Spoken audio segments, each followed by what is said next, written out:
Պարոն Աղազարյան, երեք հայտարարել եք, որ կմասնակցեք համապետական ընտրություններին, արդյոք քննարկումներ եղել են, թե ինչ ձևաչափով։ Քննարկումների ընթացքի մեջ են եւ մենք երկուշաբթի օրը կապակցությամբ մամուլի ասուլիս ենք հրավիրել,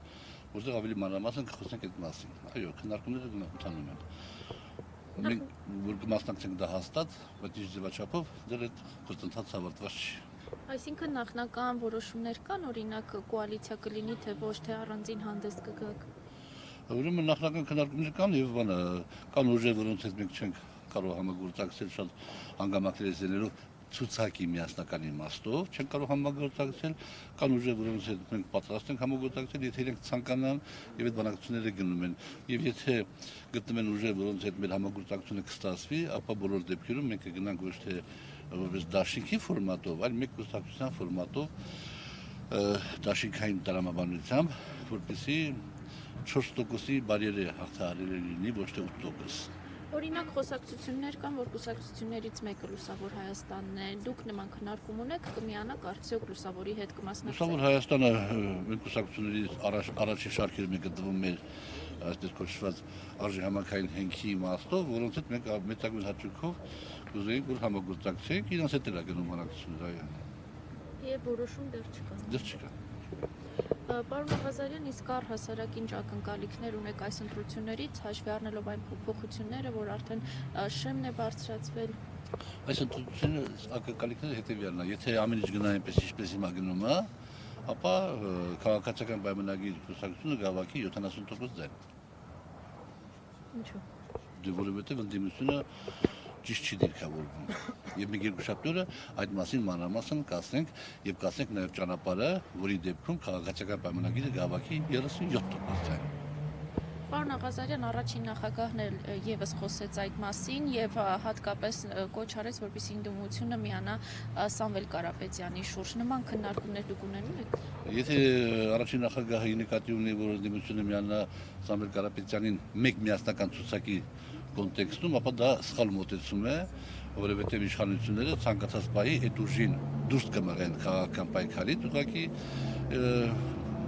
այսպես կոչված ուժային որոշմամբ կամ իրավական ինչ-որ որոշմամբ եւ հետեւաբար ընդդիմադիր մի հսկայական ուժ չի հասնի ընտրությունների վերջնագծին։ Այդ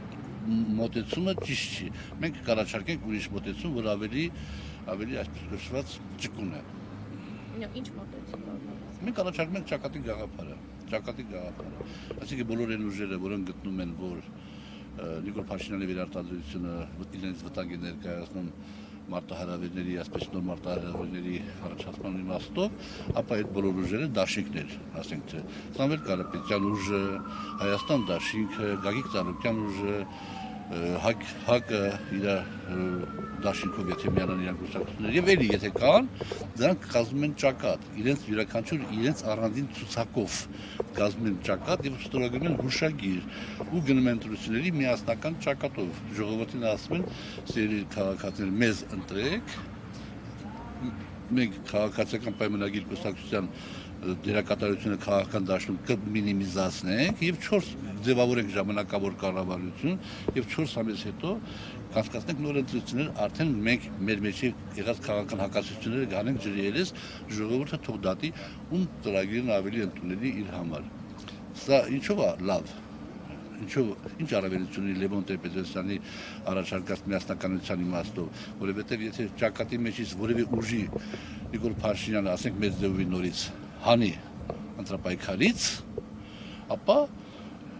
մեր ձև ուժը կասի՝ «Սիրելի ժողովուրդ, ձեզ ձայները տվեք ճակատի մեջ գտնվող մյուս ուժերին, որովհետև այդ ժամանակավոր կառավարության մեջ մենք էլ ենք մաս կազմելու, իրենք էլ են մաս կազմելու»։ Եվ հետեւաբար այս բանաձևը ավելի աշխատող է։ Ավելի մանրամասն կներկայացնենք։ Պարոն Աղազարյան, իսկ ինչ կարծիք ունեք այն հարցի շուրջ, որ մի շարք ուժեր հայտարարում են, որ երկրորդ եւ երրորդ նախագահները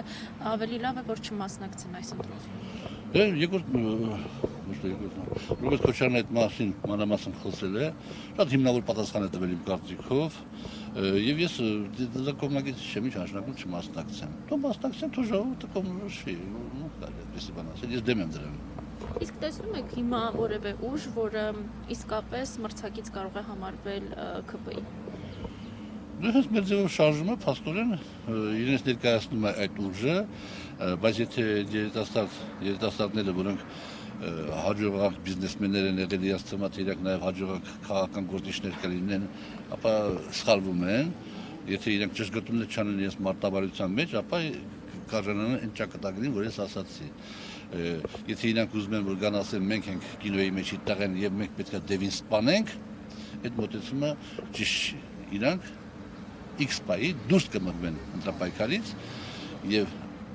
անդիմատի դաշտը ահագին կամայանա եւ որի արդյունքում Նիկոլ Փաշինյանը կհավաքի 70% ձայն։ Եթե մեր ձևով շարժումը չստանձնի վրա անդիմությանը համախմբելու դերակատարությունը ոչ Լևոն Տեր-Պետրոսյանի ասած բանաձևով, մեր ասած բանաձևով, միգուցե այդ բանաձևն է ճիշտ, թող քննարկվի եւ որևէ լուծում գտնվի, բայց որ անդիմությունը պետք է համախմբված գնա, որպեսզի Նիկոլ Փաշինյանը չվերարտադրվի, դա միանշանակ է, համախմբված չգնաց Նիկոլ Փաշինյանը 70% ձայն հավաքելու։ Պարոն Աղազարյան, վերջերս էլ շատ քննադատությունների արժանացավ Նիկոլ Փաշինյանը եւ իր թիմակիցները, որ փաստացի Իրանում սկսվեց պատերազմ, տարածաշրջանում իրավիճակը վտանգավոր է, իսկ նրանք ներկուսակցական քարոզարշավ են անում, կարկանդակ են ուտում, կուկուռուզ։ Ես դա ճիշտ ասած Իմոտ պետք է շատ զուսպ պահին, գոնե պետք է ցույց տային, որ մի փոքր անհանգստացած են, ոչ թե ցույց տային, քանի որ ամեն ինչ օքեյ է, մենք կարկադակ ենք ուտում, այնքան հանգիստ ենք, այլ ցույց տային, որ մի փոքր անհանգստացած են։ Սուրեն Պապիկյանը մի քանի օր առաջ հանդիպել էր Իրանի Իսլամական Հանրապետության պաշտպանության նախարարի հետ, ով զոհվել էր։ Մի քանի օր թե էր խմել հետը, գոնե մի քիչ ցույց տար, որ ասեք մի քիչ ինչ չի տեղի ունեցել, ասեք այդ բանը անհասկանալի է իմ համար, որ եւ անընդունելի է։ Իսկ դուք ինչպես եք գնահատում իրավիճակը տարածաշրջանում, արդյոք տարածաշրջանը կներկայացնի։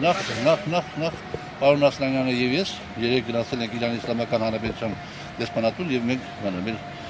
գրառում ենք կատարել այդ մատչանում։ Մենք գտնում ենք, որ Իրանի Իսլամական Հանրապետության ժողովուրդը մեզ եղբայրական ժողովուրդ է, ցավակցում ենք բոլոր կորուստների համար, հուսով ենք, որ կդիմակայեն ամերիկյան եւ իսրայելյան բարբարոսական հակամարտկային գործողություններին եւ այս իրավիճակից կդուրս գան հաղթանակող, երբ որ քո հարևան պետությունում պատերազմա, դու պետք է զգուշ լինես, դες ոչ մի լավ բան չի կարելի սպասել, հետեւաբար պետք է հաշվի առնել որոշ հանգամանքներ նաեւ։